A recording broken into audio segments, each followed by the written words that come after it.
क्या आप जानते हैं कि भारत के इतिहास में एक जगह ऐसी है जहां 3 ऐतिहासिक युद्ध लड़े गए। वो जगह थी तराइन, आज का तरावड़ी, जो कि हरियाणा में है। पहला तराइन का युद्ध 1191 में भारत के वीर राजा पृथ्वीराज चौहान और तुर्क आक्रांता मोहम्मद गौरी आमने सामने थे।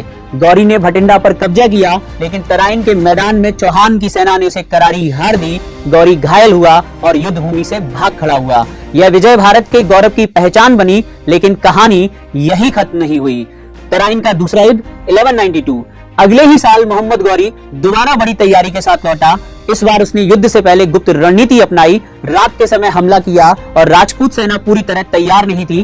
कहते हैं कि जयचंद की गद्दारी भी इस हार में एक बड़ा कारण थी। पृथ्वीराज चौहान हार गए, बंदी बनाए गए और कुछ समय बाद मारे गए। इस हार के साथ दिल्ली और उत्तर भारत पर मुस्लिम शासन की शुरुआत हुई, जिसने अगले कई सदियों तक भारत की राजनीति को बदल दिया।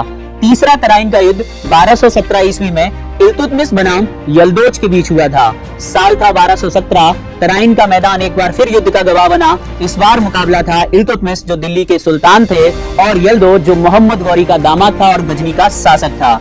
यल्दोज चाहता था कि दिल्ली पर उसका अधिकार हो, क्योंकि वह खुद को गौरी का उत्तराधिकारी मानता था। लेकिन इल्तुतमिश ने तराइन की धरती पर उसे करारी शिकस्त दी। युद्ध में हार के बाद यल्दोज को बंदी बना लिया गया और बाद में मार दिया गया। इस जीत ने इल्तुतमिश को दिल्ली की सत्ता का निर्विवाद शासक बना दिया। इस युद्ध ने सिर्फ एक दुश्मन को हराया नहीं, बल्कि गजनी और दिल्ली की राजनीति के बीच का भ्रम भी खत्म कर दिया। यह था तराइन का तीसरा युद्ध, सत्ता, उत्तराधिकार और भविष्य का निर्णायक मोड़। तराइन केवल युद्ध का मैदान नहीं था, बल्कि वो जगह थी जहां भारत की सत्ता, संस्कृति और भविष्य की दिशा तय होती थी। हर युद्ध ने एक नया अध्याय लिखा, वीरता, गद्दारी और परिवर्तन का।